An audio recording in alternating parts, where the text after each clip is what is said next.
RPM planning is a way to maximize the results of your life and maximize your sense of fulfillment and joy. It's both. In order to do that, we got to change what we focus on from the question of what do I have to do to what's my outcome? What do I want? What's most important to me? What's the result I'm committed to getting? That one change will change completely how you respond in your life, because it'll change you from focusing where everyone's demanding your attention or what you're afraid of or what might give you pleasure in the moment to what's most important to you. And those, by the way, are the three things that get our focus. If we don't discipline ourselves, what gets our focus? Something we're afraid of, something that gives us pain.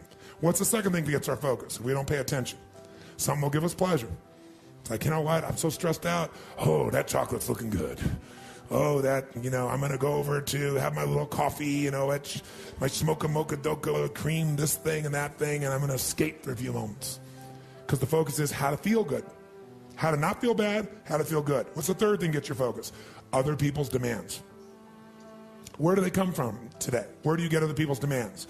Only face-to-face? See, you used to have that one handled, right? Okay, well, I know they're coming down the elevator. I'll go over here. I know they're going to lunch at this time. I'll come back at that time. How many ever played this game at one time in your life where it's like, I don't want to deal with this right now, so you just put yourself in a different location to avoid the stimulus of someone else's demand? How many used to do that? Say aye. Does it work anymore? No, they're instant messaging you, they're emailing you, right? They're everywhere. Right? There's triggers in every way for this to occur. Pick up the phone and call you, and where's the phone now? In your pocket. And by the way, if you're not there, they left you a voicemail. You got another job answering your voicemail. Think about it. So today, it's pretty hard to avoid the demands. It's not necessarily there are more demands, it's just that we're accessible to more demands. And if you don't know what you want, and you don't know why it's a must for you to achieve it, and you don't have a plan, I can promise you something. You're going to fit in everybody else's plan. And you're going to wonder why you're stressed. And you're going to wonder why I'm not fulfilled. What is time? How do you know when it's a long time? Or how do you know when it's a short time? It's not because it's 10 minutes or 10 hours. How many have been in 10 hours and time flew because you loved what you're doing, didn't have any sense of time whatsoever? How many have had that experience? Say aye. How many have had 10 minutes feel like 10 years you want to kill somebody to get out of the situation? So what is time? Time is emotion. Got to remember that. Time is emotion. What you're really managing is emotion. Another word for that would be meaning or fulfillment. Focus is power, but you got to take it. Take it back. Take back that power. And you got to know when you do have that focus, how to chunk it, how to group it so you're not overwhelmed. Let me show you how to make it simpler. When mass information is coming at you, you get overwhelmed. Most of us are great deletion creatures.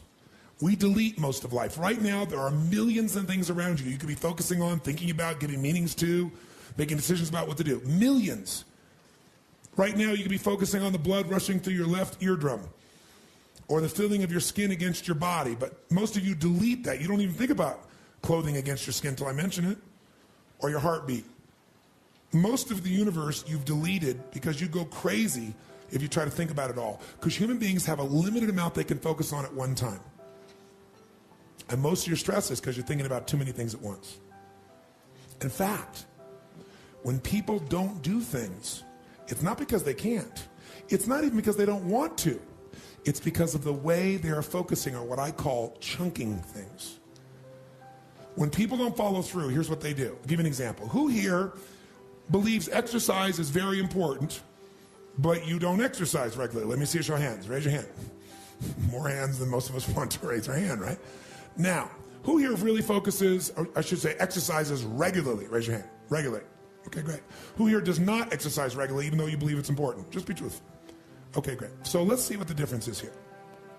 A person here who does not exercise regularly, I want you to raise your hand and I want you to tell me why you don't exercise regularly. Be truthful. Okay? Yes, sir. I don't have the time. Now, is that true? He even knows it's not true. He's going to answer you first. No. But it feels like he doesn't have the time because time is emotion. And he's got so many other things he is focused on getting results in that adding this to the list seems like a lot, right? And the other things are very important to him, like his business. I don't have the time. He has the time. What's the real reason he doesn't do it? Because of the way he thinks about exercise. When he focuses on what it would take to exercise, he does it very differently than someone who follows through. When you think about exercising, what's involved? At the moment, about mile 14 of the London Marathon. Quite painful. Okay, he starts thinking about, I got to get to mile 14 of the London Marathon, and that even the thought of trying to get to the 14th mile, much less the 25th mile, is like beyond my imagination right now. So he is what I call over-chunked. He's not thinking about what he wants.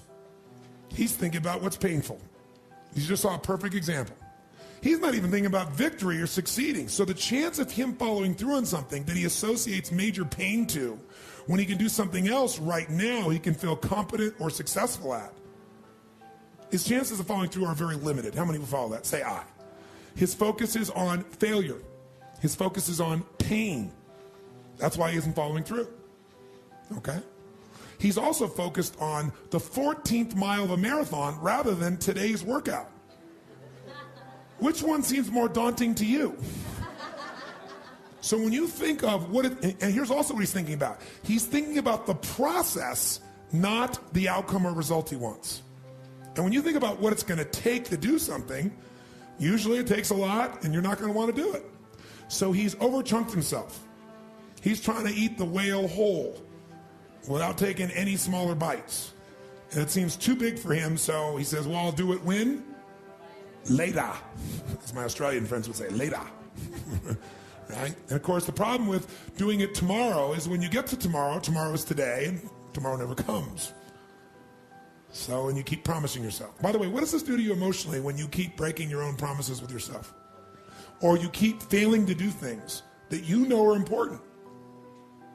Does it increase your level of certainty and confidence? No. What it does is it erodes it. And when you erode confidence in one area, believe it or not, it affects the other areas too. Do you believe me on that? Don't believe me. What about your own life experience?